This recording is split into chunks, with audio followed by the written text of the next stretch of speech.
मेरे सभी श्रोताओं को मेरा प्यार भरा नमस्कार। आज मैं आपके लिए लाई हूँ हिंदी के महान साहित्यकार प्रेमचंद जी की लिखी हुई एक कहानी जिसका शीर्षक है राजा हरदौल। प्रेमचंद जी की रचनाओं का काल रहा है 1906 से 1936 तक। तो प्रस्तुत है कहानी राजा हरदौल।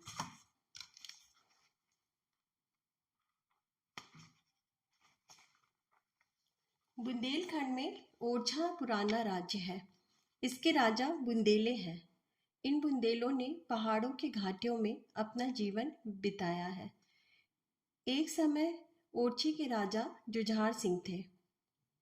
ये बड़े साहसी और बुद्धिमान थे। शाहजहां उस समय दिल्ली के बादशाह थे। जब लोदी ने बलवा किया और वह शाही मुल्क को लूटता पाटता ओरछे की ओर आ निकला, तब राजा जुझार सिंह ने उससे मोर्चा लिया। राजा के इस काम से गुड़ग्राही शाहजहां बहुत प्रसन्न हुए। उन्होंने तुरंत ही राजा को दक्षिण का शासन भार सौंपा। उस दिन ओरछे में बड़ा आनंद मनाया गया। शाही दूत खिलत और सनद लेकर राजा के पास आया। जुझार सिंह को बड़े बड़े काम करने का अवसर मिला। सफर की तैयारियां होने लगी। तब राजा ने अपने छोटे भाई हरदौल सिंह को बुलाकर कहा, भैया, मैं तो जाता हूं। अब यह राजपाट तुम्हारे सुपुर्द है। तुम भी इसे जी से प्यार करना। न्याय ही राजा का सबसे बड़ा सहायक है। न्याय की गढ़ी में कोई शत्रु नहीं घुस सकता, चाहे वह रावण की सेना या इंद्र का बल लेकर आए। पर न्याय वही सच्चा है जिसे प्रजा भी न्याय समझे। तुम्हारा काम केवल न्याय ही करना ना होगा, बल्कि प्रजा को अपने न्याय का विश्वास भी दिलाना होगा। और मैं तुम्हें क्या समझाऊं, तुम स्वयं समझदार हो। यह कहकर उन्होंने अपनी पगड़ी उतारी और हरदौल सिंह के सिर पर रख दी। हरदौल रोता हुआ उनके पैरों से लिपट गया। इसके बाद राजा अपनी रानी से विदा होने के लिए रानीवास आए। रानी दरवाजे पर खड़ी रो रही थी। उन्हें देखते ही पैरों पर गिर पड़ी। जुझार सिंह ने उठाकर उसे छाती से लगाया और कहा, प्यारी, यह रोने का समय नहीं है। बुंदेलों की स्त्रियां ऐसे अवसर पर रोया नहीं करती। ईश्वर ने चाहा तो हम तुम जल्द मिलेंगे। मुझ पर ऐसी ही प्रीति रखना। मैंने राजपाट हरदौल को सौंपा है। वह अभी लड़का है। उसने अभी दुनिया नहीं देखी है। अपनी सलाहों से उसकी मदद करते रहना। रानी की जबान बंद हो गई। वह अपने मन में कहने लगी, हाय, यह कहते हैं बुंदेलों की स्त्रियां ऐसे अवसरों पर रोया नहीं करती। शायद उनके हृदय नहीं होता, या अगर होता है तो उसमें प्रेम नहीं होता। रानी कलेजे पर पत्थर रखकर आंसू पी गई और हाथ जोड़कर राजा की ओर मुस्कुराते हुई देखने लगी। पर क्या वह मुस्कुराहट थी? जिस तरह अंधेरे मैदान में मशाल की रोशनी अंधेरे को और भी अताह कर देती है, उसी तरह रानी की मुस्कुराहट उसके मन के अथाह दुख को और भी प्रकट कर रही थी। जुझार सिंह के चले जाने के बाद हरदौल सिंह राज करने लगा। थोड़े ही दिनों में उसके न्याय और प्रजा वात्सल्य ने प्रजा का मन हर लिया।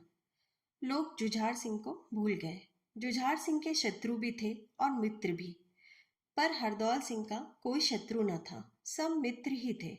वह ऐसा हंसमुख और मधुर भाषी था कि उसे जो बातें कर लेता वही जीवन भर उसका भक्त बना रहता। राज भर में ऐसा कोई न था जो उसके पास तक न पहुंच सकता था। रात दिन उसके दरबार का फाटक सबके लिए खुला रहता था। ओरछे को कभी ऐसा सर्वप्रिय राजा नसीब न हुआ था। वह उदार था, न्यायी था, विद्या और गुण का ग्राहक था। पर सबसे बड़ा गुण जो उसमें था वह उसकी वीरता थी। उसका वह गुण हर दर्जे को पहुंच गया था। जिस जाति के जीवन का अवलंब तलवार पर है, वह अपने राजा के किसी गुण पर इतना नहीं रिझता जितना उसकी वीरता पर। हरदौल अपने गुण से अपनी प्रजा के मन का भी राजा हो गया, जो मुल्क और माल पर राज करने से भी कठिन है। इस प्रकार एक वर्ष बीत गया। उधर दक्षिण में जुझार सिंह ने अपने प्रबंध से चारों ओर शाही दबदबा जमा दिया। इधर ओरछे में हरदौल ने प्रजा पर मोहन मंत्र फूंक दिया। फाल्गुन का महीना था। अबीर गुलाल से जमीन लाल हो रही थी। कामदेव का प्रभाव लोगों को भड़का रहा था। रवि ने खेतों में सुनहला फर्श बिछा रखा था और खलिहानों में सुनहले महल उठा दिए थे। संतोष इस सुनहले फर्श पर इठलाता फिरता था और निश्चिंत था। इस सुनहले महल में ताने अलाप रही थी। इन्हीं दिनों दिल्ली का नामवर फैकैत कादिर खान ओरछे आया। बड़े बड़े पहलवान उसका लोहा मान गए थे। दिल्ली से ओरछे तक सैकड़ों मर्दानगी के मत से मतवाले उसके सामने आए, पर कोई उससे जीत ना सका। उससे लड़ना भाग्य तो नहीं बल्कि मौत से लड़ना था। वह किसी इनाम का भूखा न था। जैसा ही दिल का दिलेर था वैसे ही मन का राजा था। ठीक होली के दिन उसने धूमधाम से ओरछे में सूचना दी कि खुदा का शेर दिल्ली का कादिर खान ओरछे आ पहुंचा है। जिसे अपनी जान भारी हो आकर अपने भाग्य का निपटारा कर ले। ओरछे के बड़े बड़े बुंदेले सूरमा व घमंड भरी वाणी सुनकर गर्म हो उठे। फाग और डफ की तान के बदले ढोल की वीर ध्वनि सुनाई देने लगी। हरदौल का अखाड़ा ओरछे के पहलवानों और फैकैतों का सबसे बड़ा अड्डा था। संध्या को यहाँ सारे शहर के सूरमा जमा हुए। कालदेव और भालदेव बुंदेलों की नाक थे। सैकड़ों मैदान मारे हुए ये ही दोनों पहलवान कादिर खान का घमंड चूर करने के लिए गए। दूसरे दिन किले के सामने तालाब के किनारे बड़े मैदान में ओरछे के छोटे बड़े सभी जमा हुए। कैसे कैसे सजीले अलबेले जवान थे। सिर पर खुशरंग बाकी पकड़ी, माथे पर चंदन का तिलक, आंखों में मर्दानगी का सरूर, कमर में तलवार। और कैसे कैसे बूढ़े थे। तनी हुई मूछी, सादी पर तिरछी पगड़ी, कानों में बंधी हुई दाढ़ियां, देखने में तो बूढ़े पर काम में जवान, किसी को कुछ ना समझने वाले। उनकी मर्दाना चाल ढाल नौजवानों को लजाती थी। हर एक के मुंह से वीरता की बातें निकल रही थी। नौजवान कहते थे, देखें आज ओरछे की लाज रहती है या नहीं। पर बूढ़े कहते, ओरछे की हार कभी नहीं हुई, ना होगी। वीरों का यह जोश देखकर राजा हरदौल ने बड़े जोर से कहा, खबरदार, बुंदेलों की लाज रहे या ना रहे, पर उनकी प्रतिष्ठा में बल ना पड़ने पाए। यदि किसी ने औरों को यह कहने का अवसर दिया कि ओरछे वाले तलवार से ना जीत सके, तो धांधली कर बैठे। वह अपने को जाति का शत्रु समझे। सूर्य निकल आया था। एकाएक नगाड़े पर चोट पड़ी और आशा तथा भय ने लोगों के मन को उछालकर मुंह तक पहुंचा दिया। कालदेव और कादिर खान दोनों लंगोट कसे शेरों की तरह अखाड़े में उतरे और गले मिल गए। तब दोनों तरफ से तलवारें निकली और दोनों के बगलों में चली गई। फिर बादल के दो टुकड़ों से बिजलियां निकलने लगी। पूरे 3 घंटे तक यही मालूम होता रहा कि 2 अंगारे हैं। हजारों आदमी खड़े तमाशा देख रहे थे और मैदान में आधी रात का सा सन्नाटा छाया था। हाँ, जब कभी कालदेव गिरहदार हाथ चलाता या कोई पेचदार बार बचा जाता तो लोगों की गर्दन आप ही आप उठ जाती, पर किसी के मुंह से एक शब्द भी ना निकलता था। अखाड़े के अंदर तलवारों की खींचतान थी, पर देखने वालों के लिए अखाड़े से बाहर मैदान में इससे भी बढ़कर तमाशा था। बार बार जाति प्रतिष्ठा के विचार से मन के भावों को रोकना और प्रसन्नता या दुख का शब्द मुंह से बाहर ना निकलने देना तलवारों के वार बचाने से अधिक कठिन काम था। एकाएक कादिर खान अल्लाह अकबर चिल्लाया, मानो बादल गरज उठा और उसके गरजते ही कालदेव के सिर पर बिजली गिर पड़ी। कालदेव के गिरते ही बुंदेलों को सब्र न रहा। हर एक के चेहरे पर निर्बल क्रोध और कुचले हुए घमंड की तस्वीर खिंच गई। हजारों आदमी जोश में आकर अखाड़े पर दौड़े, पर हरदौल ने कहा, खबरदार, अब कोई आगे ना बढ़े। इस आवाज ने पैरों के साथ जंजीर का काम किया। दर्शकों को रोककर जब वे अखाड़े में गए और कालदेव को देखा तो आंखों में आंसू भर आए। जख्मी शेर जमीन पर पड़ा तड़प रहा था। उसके जीवन की तरह उसकी तलवार के दो टुकड़े हो गए थे। आज का दिन बीता, रात आई, पर बुंदेली की आंखों में नींद कहाँ। लोगों ने करवटें बदलकर रात काटी। जैसे दुखित मनुष्य विकलता से सुबह की बाट जोता है, उसी तरह बुंदेले रह रहकर आकाश की तरफ देखते और उसकी धीमी चाल पर झुंझलाते थे। उनके जाति घमंड पर गहरा घाव लगा था। दूसरे दिन जो ही सूर्य निकला, 3 लाख बुंदेले तालाब के किनारे पहुंचे। जिस समय भालदेव शेर की तरह अखाड़े की तरफ चला, दिलों में धड़कन सी होने लगी। कल जब कालदेव अखाड़े में उतरा था, बुंदेलों के हौसले बढ़े हुए थे, पर आज वह बात न थी। हृदय में आशा की जगह डर घुसा हुआ था। कादिर खान कोई चुटीला वार करता तो लोगों के दिल उछलकर होठों तक आ जाते।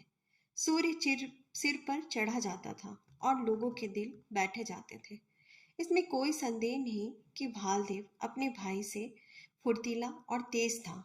उसने कई बार कादिर खान को नीचे दिखलाया, पर दिल्ली का निपुण पहलवान हर बार संभल जाता था। पूरे 3 घंटे तक दोनों बहादुरों में तलवारें चलती रहीं। एकाएक खटाके की आवाज हुई और भालदेव की तलवार के दो टुकड़े हो गए। राजा हरदौल अखाड़े के सामने खड़े थे। उन्होंने भालदेव की तरफ तेजी से अपनी तलवार फेंकी। भालदेव तलवार लेने के लिए झुका ही था कि कादिर खान की तलवार उसकी गर्दन पर आ पड़ी। घाव गहरा ना था, केवल एक चरका था, पर उसने लड़ाई का फैसला कर दिया। हताश बुंदेले अपने अपने घरों को लौटे। यद्यपि भालदेव अब भी लड़ने को तैयार था, पर हरदौल ने समझाकर कहा कि भाइयों, हमारी हार उसी समय होगी जब हमारी तलवार ने जवाब दे दिया। यदि हम कादिर खान की जगह होते तो निहत्थे आदमी पर वार न करते, और जब तक हमारे शत्रु के हाथ में तलवार न आ जाती, हम उस पर हाथ न उठाते। पर कादिर खान में यह उदारता कहाँ। बलवान शत्रु का सामना करने में उदारता को ताक पर रख देना पड़ता है। तो भी हमने दिखा दिया है कि तलवार की लड़ाई में हम उसके बराबर हैं, और हमको अब यह दिखाना है कि हमारी तलवार में भी वैसा ही जौहर है। इसी तरह लोगों को तसल्ली देकर राजा हरदौल रानीवास को गए। कुलीना ने पूछा, लाला, आज दंगल का क्या रंग रहा? हरदौल ने सिर झुकाकर जवाब दिया, आज भी वही कल का सा हाल रहा। कुलीना, क्या भालदेव मारा गया? हरदौल, नहीं, जान से तो नहीं, पर हार हो गई।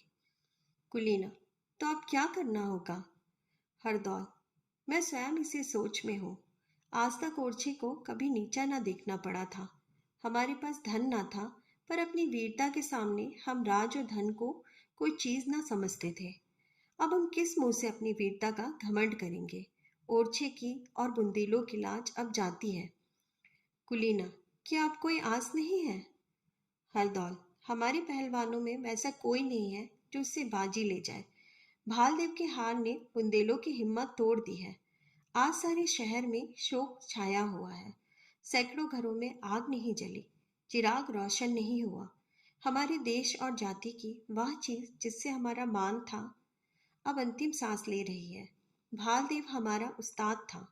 उसके हार चुकने के बाद मेरा मैदान में आना धृष्टता है, पर बुंदेलों के साथ जाती है तो मेरा सिर भी उसके साथ जाएगा। कादिर खान बेशक अपने हुनर में एक ही है, पर हमारा भालदेव कभी उससे कम नहीं। उसकी तलवार यदि भालदेव के हाथ में होती तो मैदान जरूर उसके साथ रहता। ओरछे में केवल एक तलवार है जो कादिर खान की तलवार का मुंह मोड़ सकती है। वह भैया की तलवार है। अगर तुम ओरछे की नाक रखना चाहती हो तो उसे मुझे दे दो। यह हमारी अंतिम चेष्टा होगी। यदि इस बार भी हार हुई तो ओरछे का नाम सदैव के लिए डूब जाएगा। कुलीना सोचने लगी, तलवार इनको दूं या ना दूं। राजा रोक गए हैं। उनकी आज्ञा थी कि किसी दूसरे की परछाई भी उस पर ना पड़ने पाए। क्या ऐसी दशा में मैं उनकी आज्ञा का उल्लंघन करूं तो वे नाराज होंगे? कभी नहीं। जब वे सुनेंगे कि मैंने कैसी कठिन समय में तलवार निकाली है तो उन्हें सच्ची प्रसन्नता होगी। बुंदेलों की आन किसको इतनी प्यारी नहीं है? उनसे ज्यादा ओरछी की भलाई चाहने वाला कौन होगा? इस समय उनकी आज्ञा का उल्लंघन करना ही आज्ञा मानना है। यह सोचकर कुलीना ने तलवार हरदौल को दे दी। सवेरा होते ही खबर फैल गई कि राजा हरदौल कादिर खान से लड़ने के लिए जा रहे हैं। इतना सुनते ही लोगों में सनसनी सी फैल गई और चौंक उठे। पागलों की तरह लोग अखाड़े की ओर दौड़े। हर एक आदमी कहता था कि जब तक हम जीते हैं महाराज को लड़ने नहीं देंगे। पर जब लोग अखाड़े के पास पहुंचे तो देखा कि अखाड़े में बिजलियां सी चमक रही हैं। बुंदेलों के दिलों पर उस समय जैसी बीत रही थी उसका अनुमान करना कठिन है। उस समय उस लंबे चौड़े मैदान में जहां तक निगाह जाती थी आदमी ही आदमी नजर आते थे। पर चारों तरफ सन्नाटा था। हर एक आंख अखाड़े की तरफ लगी हुई थी और हर एक का दिल हरदौल की मंगल कामना के लिए ईश्वर का प्रार्थी था।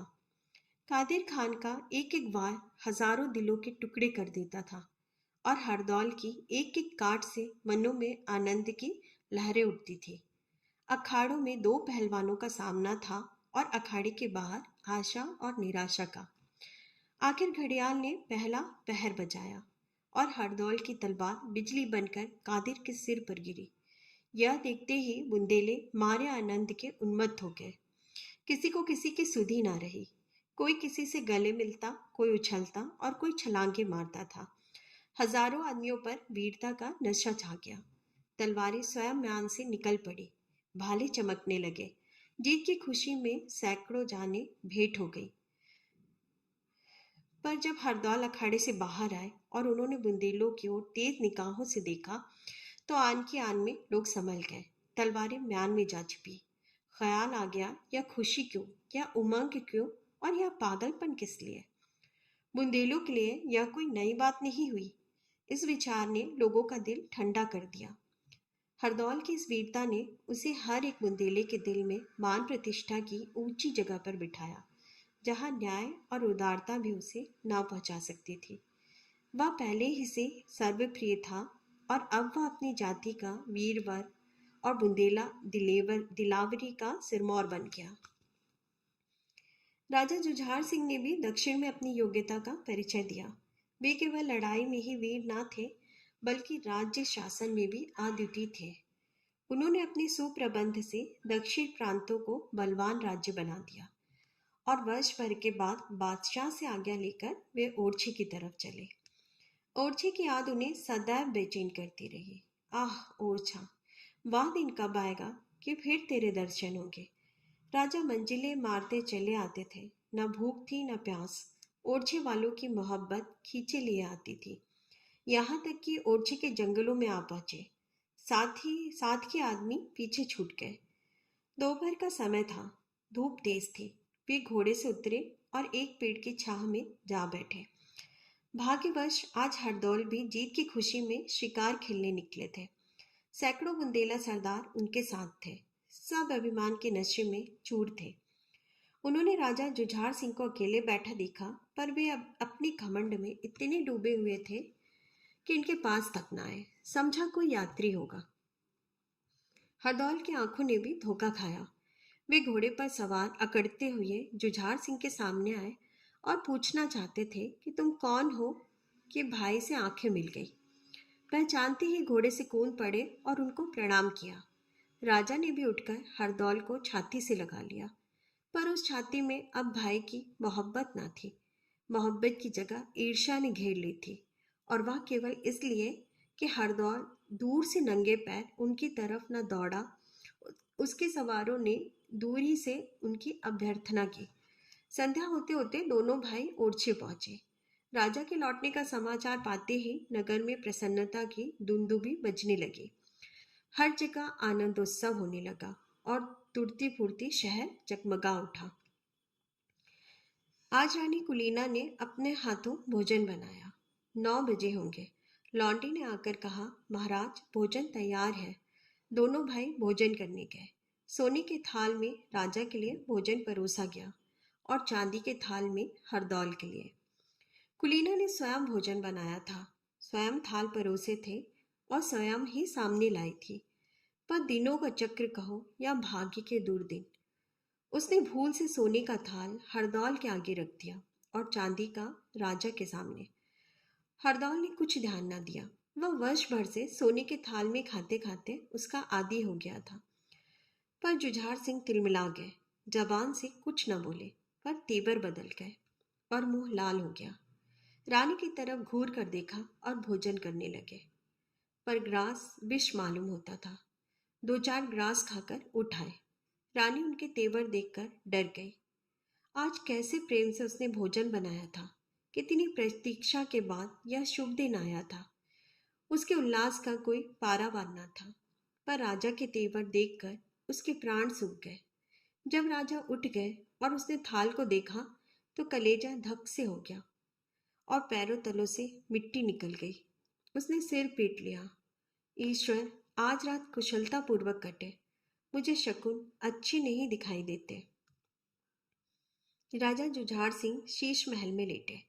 चतुर नाइन ने रानी का श्रृंगार किया और मुस्कुरा कर बोली, कल महाराज से इसका इनाम लूंगी।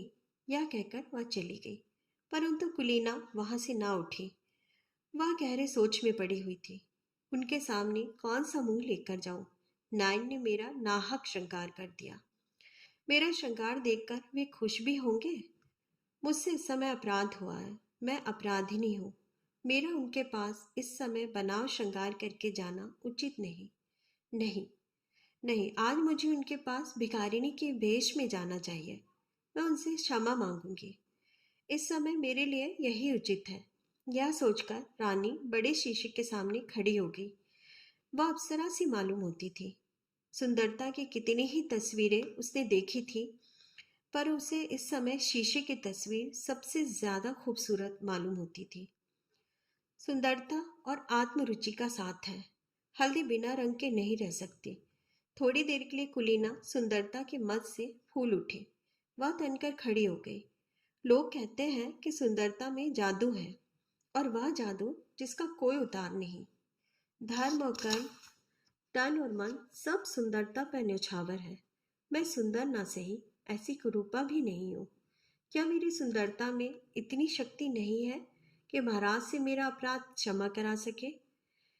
ये बाहुलताएं जिस समय उनके गले का हार होंगी, ये आंखें जिस समय प्रेम की मत से लाल होकर देखेंगी, तब क्या मेरे सौंदर्य की शीतलता उनकी क्रोधाग्नि को ठंडा ना कर देगी?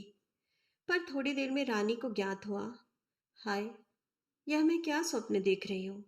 मेरे मन में ऐसी बातें क्यों आती है? मैं अच्छी हूँ या बुरी, उनकी चेरी हूँ। मुझसे अपराध हुआ है। मुझे उनसे क्षमा मांगनी चाहिए। यह श्रृंगार और बनाव इस समय उपयुक्त नहीं है। यह सोचकर रानी ने सब गहने उतार दिए। इत्र में बसी हुई रेशमी साड़ी अलग कर दी। मोतियों से भरी मांग खोल दी और वह खूब फूट फूट कर रोई। हाय, यह मिलाप ही रात वियोग की रात से भी विशेष दुखदायिनी है।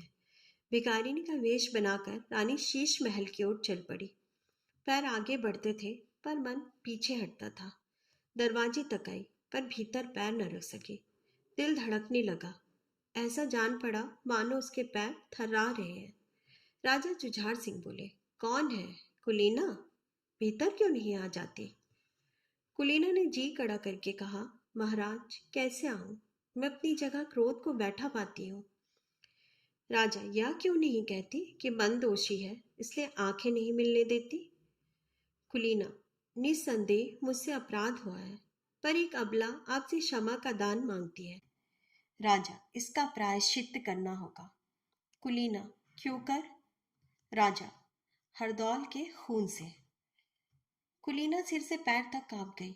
बोली, क्या इसलिए कि आज मेरी भूल से जौनार के थालों में उलटफेर हो गया? राजा, नहीं, इसलिए कि तुम्हारे प्रेम में हरदौल ने उलटफेर कर दिया। जैसे आग की आंच से लोहा लाल हो जाता है, वैसे ही रानी का मुंह लाल हो गया। क्रोध की अग्नि सद्भावों को भस्म कर देती है। प्रेम और प्रतिष्ठा, दया और न्याय सब जल के राख हो जाते हैं। एक मिनट तक रानी को ऐसा मालूम हुआ मानो दिल और दिमाग दोनों खौल रहे हैं। पर उसने आत्मदमन की अंतिम चेष्टा से अपने को संभाला। केवल इतना बोली, हरदौल को अपना लड़का और भाई समझती हूँ। राजा उठ बैठे और कुछ नर्म स्वर से बोले, नहीं, हरदौल लड़का नहीं है। लड़का मैं हूँ, जिसने तुम्हारे ऊपर विश्वास किया। कुलीना, मुझे तुमसे ऐसी आशा ना थी। मुझे तुम्हारे ऊपर घमंड था। मैं समझता था चांद सूर्य टल सकते हैं, पर तुम्हारा दिल नहीं टल सकता। पर आज मुझे मालूम हुआ कि वह मेरा लड़कपन था। बड़ों ने सच कहा है, स्त्री का प्रेम पानी की धार है, जिसो ढाल पाता है उधर ही बह जाता है। सोना ज्यादा गर्म होकर पिघल जाता है। कुलीना रोने लगी। क्रोध की आग पानी बनकर आंखों से निकल पड़ी। जब आवाज वश में हुई तो बोली, आपके संदेह को कैसे दूर करूं? राजा, हरदौल के खून से। रानी, मेरे खून से दाग ना मिटेगा। राजा, तुम्हारे खून से और पक्का हो जाएगा। रानी, और कोई उपाय नहीं है? राजा, नहीं। रानी, यह आपका अंतिम विचार है? राजा, हाँ, यह मेरा अंतिम विचार है। देखो, इस पानदान में पान का बीड़ा रखा है। तुम्हारे सतीत्व की परीक्षा यही है कि तुम हरदौल को इसे अपने हाथों खिला दो। मेरे मन का भ्रम उसी समय निकलेगा जब इस घर से हरदौल की लाश निकलेगी। रानी ने घृणा की दृष्टि से पान के बीड़े की ओर देखा और वह उल्टे पैर लौट आई। रानी सोचने लगी, क्या हरदौल के प्राण लूं? निर्दोष सच्चरित वीर हरदौल की जान से अपने सतीत्व की परीक्षा दो। उस हरदौल के खून से अपना हाथ काला करूं, जो मुझे बहन समझता है। यह पाप किसके सिर पड़ेगा? क्या एक निर्दोष का खून रंग न लाएगा? आह, अभागी कुलीना, तुझे आज अपने सतीत्व की परीक्षा देने की आवश्यकता पड़ी है, और वह भी ऐसी कठिन। नहीं, यह पाप मुझसे ना होगा। यदि राजा मुझे उल्टा समझते हैं तो समझे, उन्हें मुझ पर संदेह है तो हो, मुझसे यह पाप ना होगा। राजा को ऐसा संदेह क्यों हुआ? क्या केवल थालों के बदल जाने से? नहीं, अवश्य कोई और बात है। आज हरदौल ने उन्हें जंगल में मिल गया। राजा ने उनकी कमर में तलवार देखी होगी। क्या आश्चर्य है, हरदौल से कोई अपमान भी हो गया हो। मेरा अपराध क्या है? मुझ पर इतना बड़ा दोष क्यों लगाया जाता है, केवल थालों के बदल जाने से? हे ईश्वर, मैं किससे अपना दुख कहूँ? तू ही मेरा साक्षी है। जो चाहे सो हो, पर मुझसे यहाँ पाप ना होगा। रानी ने फिर सोचा, राजा, क्या तुम्हारा हृदय ऐसा ओछा और नीच है? तुम मुझसे हरदौल की जान लेने को कहते हो। यदि तुमसे उसका अधिकार और मान नहीं देखा जाता, तो क्यों साफ साफ ऐसा नहीं कहते? क्यों मर्दों की लड़ाई नहीं लड़ते? क्यों स्वयं अपने हाथ से उसका सिर नहीं काटते? मुझसे वह काम करने को कहते हो। तुम खूब जानते हो मैं यह नहीं कर सकती। यदि मुझसे तुम्हारा जीव उगता गया है, यदि मैं तुम्हारी जान की जंजाल हो गई हूं, तो मुझे काशी या मथुरा भेज दो। मैं बैग के चली जाऊंगी। पर ईश्वर के लिए मेरे सिर इतना बड़ा कलंक ना लगने दो। पर मैं जीवित ही क्यों रहूं? मेरे लिए अब जीवन में कोई सुख नहीं है। अब मेरा मरना ही अच्छा है। मैं स्वयं प्राण दे दूंगी, पर यह महापाप मुझसे ना होगा। विचारों ने फिर पलटा खाया। तुमको पाप करना ही होगा। इससे बड़ा पाप शायद आज तक संसार में ना हुआ हो, पर यह पाप तुमको करना होगा। तुम्हारे पतिव्रत पर संदेह किया जा रहा है, और तुम्हें इस संदेह को मिटाना होगा। यदि तुम्हारी जान जोखिम में होती तो कुछ हर्ज ना था। अपनी जान देकर हरदौल को बचा लेते। पर इस समय तुम्हारे पतिव्रत पर आँच आ रही है, इसलिए तुम्हें यह पाप करना ही होगा, और पाप करने के बाद हंसना और प्रसन्न रहना होगा।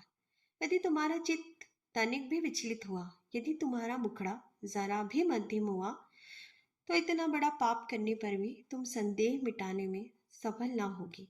तुम्हारी जीभ पर चाहे जो बीते, पर तुम्हें यह पाप करना ही पड़ेगा। परंतु कैसे होगा? क्या मैं हरदौल का सिर उतारूंगी? यह सोचकर रानी के शरीर में कंपकपी आ गई। नहीं, मेरा हाथ उस पर कभी नहीं उठ सकता। प्यारे हरदौल, मैं तुम्हें खिला सकती। मैं जानती हूँ तुम मेरे लिए आनंद से विष का वीड़ा खा लोगे। हाँ, मैं जानती हूँ तुम नहीं ना करोगे, पर मुझसे यह महापाप नहीं हो सकता। एक बार नहीं, 1000 बार नहीं हो सकता। हरदौल को इन बातों की कुछ खबर न थी। आधी रात को एक दासी रोती हुई उसके पास गई और उसने सब समाचार अक्षर अक्षर कह सुनाया। वह दासी पानदान लेकर रानी के पीछे पीछे राजमहल के दरवाजे पर गई थी और सब बातें सुनकर आई थी। हरदौल राजा का ढंग देखकर पहले ही समझ गया था कि राजा के मन में कोई न कोई कांटा अवश्य खटक रहा है। दासी की बातों ने उसके संदेह को और भी पक्का कर दिया। उसने दासी से कड़ी मनाही कर दी कि सावधान, किसी दूसरे के कानों में इन बातों की भनक न पड़े। वह स्वयं मरने को तैयार हो गया। हरदौल बुंदेलों की वीरता का सूरज था। उसकी भौहों के तनिक इशारे से 3 लाख बुंदेले मरने और मारने के लिए इकट्ठे हो सकते थे। ओरछा उस पर न्यौछावर था। यदि जुझार सिंह खुले मैदान उसका सामना करते तो अवश्य मुंह की खाते, क्योंकि हरदौल भी बुंदेला था और बुंदेला अपने शत्रु के साथ किसी प्रकार की मुंह देखी नहीं करते। मारना मरना उनके जीवन का एक अच्छा दिल बहलाव है। उन्हें सदा ही इसकी लालसा रही है कि कोई हमें चुनौती दे, कोई हमें छेड़े। उन्हें सदा खून की प्यास रहती है और वह प्यास कभी नहीं बुझती। परंतु उस समय एक स्त्री को उसके खून की जरूरत थी और उसका साहस उसके कानों में कहता था कि एक निर्दोष और सती अबला के लिए अपने शरीर का खून देने में मुंह न मोड़ो। यदि भैया को यह संदेह होता कि मैं उनके खून का प्यासा हूँ और उन्हें मार कर राज पर अधिकार करना चाहता हूँ तो कोई हर्ज न था। राज्य के लिए कत्ल और खून, दगा और फरेब सब उचित समझा गया है। परंतु उनके संदेह का निपटारा मेरे मरने के सिवा और किसी तरह नहीं हो सकता। इस समय मेरा धर्म है कि अपना प्राण देकर उनके इस संदेह को दूर कर दूं। उनके मन में यह दुखाने वाला संदेह उत्पन्न करके भी यदि मैं जीता ही रहूं और अपने मन की पवित्रता जनाऊं तो मेरी ढिठाई है। नहीं, इस भले काम में अधिक आगा पीछा करना अच्छा नहीं। मैं खुशी से विष का बीड़ा खाऊंगा। इससे बढ़कर शूरवीर की मृत्यु और क्या हो सकती है। क्रोध में आकर मारू के भय बढ़ाने वाले शब्द सुनकर रण क्षेत्र में अपनी जान को तुच्छ समझना इतना कठिन नहीं है। आज सच्चा वीर हरदौल अपने हृदय के बड़प्पन पर अपनी सारी वीरता निछावर करने को उद्यत है। दूसरे दिन हरदौल ने खूब तड़के स्नान किया, बदन पर अस्त्र शस्त्र सजा मुस्कुराता हुआ राजा के पास गया। राजा भी सोकर तुरंत ही उठे थे। उनकी अलसाई हुई आंखें हरदौल की मूर्ति की ओर लगी हुई थी। सामने संगमरमर की चौकी पर विष मिला पान सोने की तश्तरी में रखा हुआ था। राजा कभी पान की ओर ताकते, कभी मूर्ति की ओर। शायद उनके विचार ने इस विष की गांठ और उस मूर्ति में एक संबंध पैदा कर दिया था। उस समय जो हरदौल एकाएक घर में पहुंचे तो राजा चौंक पड़े। उन्होंने संभल कर पूछा, इस समय कहाँ चले? हरदौल का मुखड़ा प्रफुल्लित था। वह हंसकर बोला, कल आप यहाँ पधारे हैं, इसी खुशी में मैं आज शिकार खेलने जाता हूँ। आपको ईश्वर ने अजित बनाया है, मुझे अपने हाथ से विजय का बीड़ा दीजिए। यह कहकर हरदौल ने चौकी पर से पानदान उठा लिया और उसे राजा के सामने रखकर बीड़ा लेने के लिए हाथ बढ़ाया। हरदौल का खिला हुआ मुखड़ा देखकर राजा की ईर्ष्या की आग और भी भड़क उठी। दुष्ट, मेरे घाव पर नमक छिड़कने आया है। मेरे मान और विश्वास को मिट्टी में मिलाने पर भी तेरा जी न भरा। मुझसे विजय का बीड़ा मांगता है। हाँ, यह विजय का बीड़ा है, पर तेरी विजय का नहीं, मेरी विजय का। इतना मन में कहकर जुझार सिंह ने बीड़े को हाथ में उठाया। वे एक क्षण तक कुछ सोचते रहे, फिर मुस्कुराकर हरदौल को बीड़ा दे दिया। हरदौल ने सिर झुकाकर बीड़ा लिया, उसे माथे पर चढ़ाया, एक बार बड़ी ही करुणा के साथ चारों ओर देखा और फिर बीड़े को मुंह में रख लिया। एक सच्चे राजपूत ने अपना पुरुषत्व दिखा दिया। विष हलाहल था। कंठ के नीचे उतरते ही हरदौल के मुखड़े पर मुर्दनी छा गई और आंखें बुझ गई। उसने एक ठंडी सांस ली, दोनों हाथ जोड़कर जुझार सिंह को प्रणाम किया और जमीन पर बैठ गया। उसके ललाट पर पसीने की ठंडी ठंडी बूंदें दिखाई दे रही थी और सांस तेजी से चलने लगी थी, पर चेहरे पर प्रसन्नता और संतोष की झलक दिखाई देती थी। जुझार सिंह अपनी जगह से जरा भी न हिले। उनके चेहरे पर ईर्ष्या से भरी हुई मुस्कुराहट छाई हुई थी, पर आंखों में आंसू भर आए थे। उजेले और अंधेरे का मिलाप हो गया था। आप सबका